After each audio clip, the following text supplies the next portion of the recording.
Бүгінгі байрам да бір мазмұнлы байрам. Туысын айтуымыз керек. Hamma нәрсе ауызбіршілікке барып тақалады.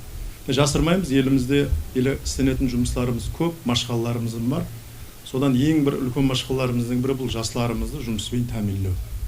Оларды жұмыспен тәмінлеу үшін бірінші нәубетте үлкен заводлар керек. Үлкен заводларды құратын өздерімізде іс-бермелеріміз елі аз. Оның үшін облыстардан болмаса шетелдерден үлкен инвесторлар келу керек. Инвесторлар келу үшін кешегідей міне алтын заводларды құру үшін оларға сол аймақта имканият жаратылған болу керек. Бұған құрметлі президентіміз Өзбекстанымыздың басқа аймағында болмаған жеңілдіктерді беріп қойып Қарақалпақстанға.